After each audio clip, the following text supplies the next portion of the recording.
Well, I don't know if Danny Green's, injury is vindication so much, because I think each of these situations with a player, and a team is different. In the case of Danny Green, this was not a misdiagnosis. I think he had a situation where he suffers the groin injury in December, and he ends up playing with it for the entire year. And the Spurs staff is only guilty of one thing, and that is not actually going in and taking another MRI of the groin.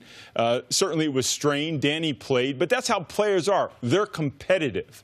But I think for Kawhi, it was a little bit of a different situation. I mean, he did rehab and recover to a point where he was able to play 9 games, and then later found out it wasn't quite right. His injury had not healed.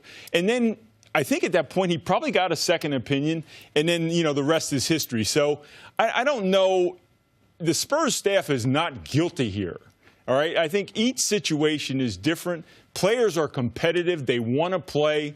But sometimes things proceed in a way where, the players playing, things seem to be fine and may be aggravated, but you don't go back and say, hey, look, let's shut it down. You don't ever get to that point. In Kawhi's case, he decided to get the second opinion. But there seems to be some pressure, and I'm not saying the Spurs are unique in this, but the Spurs are the team we're talking about. Some pressure within organizations for guys to not go get second opinions. Danny Green, in this story that he tells on the podcast, mentions his agent told him to go get a second opinion. He was like, no, I'm good. I'm going to trust the Spurs. And I just wonder if that's a fair pressure to put on players. Like, if a player wants to theoretically be spending his own money and go out there and say, let me have another doctor look at this, as much information. A doctor not associated with the team you're playing for. You do have insurance. No, I understand, but you still, okay, I get it, see, but you still pay for doctor's visits, whether you have insurance or not. I get that. I'm saying, if there's an orthopod and there's a pro athlete, you call that orthopod. Yeah. Hey, sir, can I come in and see you?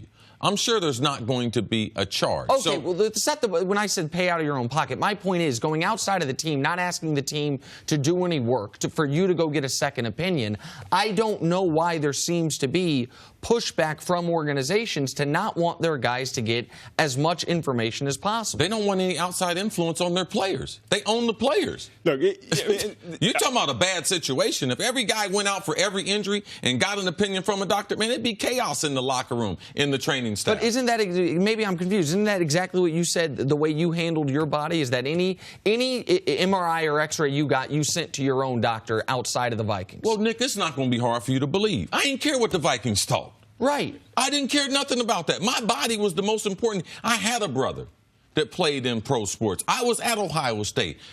We had 120 guys at practice. I saw guys getting hurt. Guys say, hey, man, this guy's out for the year. This guy right here, he'll be back in this 2 weeks. They got the same injury. I saw that how they can utilize your body. I knew how important it was. I ain't worrying about the rest of the people. I knew the right thing to do was to get another opinion, because there was no one going to push their body more than me to try to be out there. So me trying to get a second opinion, it's not to try to make my job easier. It's make sure that I protect what is going to be my moneymaker, and that's my body. But see, and CeCe brings up a great point, but every player, as you know, they're different. They have a different mindset.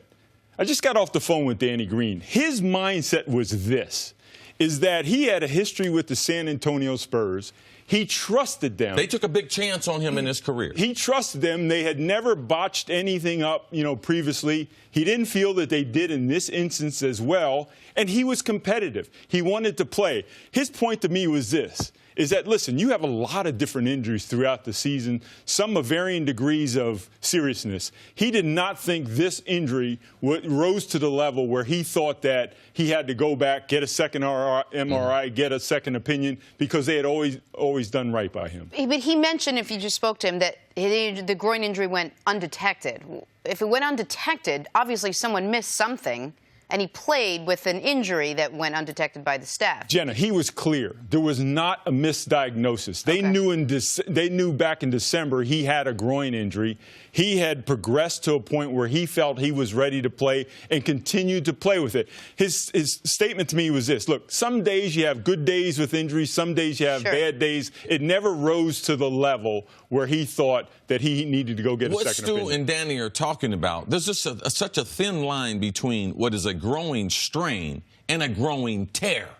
Now, the difference between the two and the injury and the prognosis is going to be totally different. Where I see clubs, I'm not going to say San Antonio was in this. Where I see clubs make a mistake, it's on the penny pinching.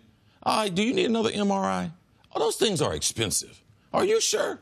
Let's just get you some ice, get you some rest. So I see teams, when it comes to doing 2 and 3 MRIs, they will miss sometimes by saying, you know something, we've already done a number of MRIs. Now, people think, man, these franchises are worth $1 billion. I have seen these types of things happen more often than people would be willing to admit. Okay, so as a pro athlete, young guys coming into the league, any league, would you recommend them when they get hurt going to get second opinions? It depends on who they are and their place in the franchise. Explain what that means to me. It means no different than everyone's got a place where they work. Now, do you feel like you can upset that team doctor by telling him that you're not going to trust your career in his hands? What's your status on the team? All right? Have you had a medical history before? Do you understand what you're talking about? Do you understand the ramifications from someone getting another opinion? And younger players, they might not understand it. I wouldn't put that on a younger player. When Randy Moss came in, you need to go to Dr. Fisher. If something would have cropped up, I would have taken him to one of my doctors or sent him somewhere else. Like, there are different states. He mentioned it. Danny Green came from Cleveland. People don't know his career. Right. Man, he was a journeyman. He was cut. Man, San Antonio gave him a chance, made him a starter, turned him into a good system player. So there's an amount of trust there that Danny would have with them that other players wouldn't have, Coach. Yeah, and I agree. And you bring up a valid point. It really depends on the franchise, all right?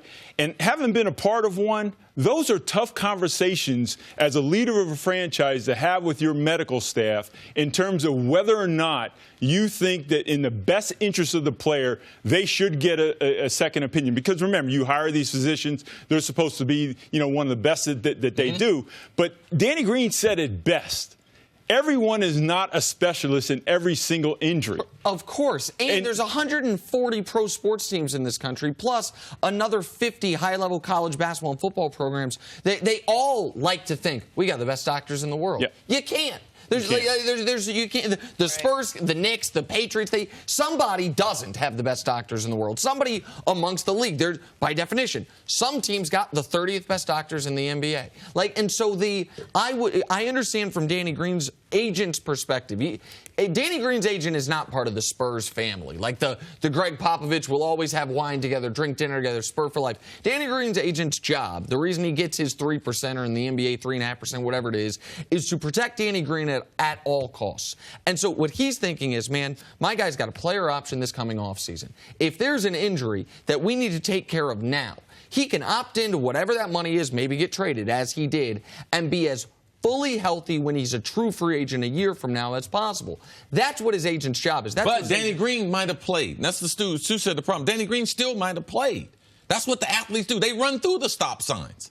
And that's where typically there's some type of conflict between them, the doctor, and the agent.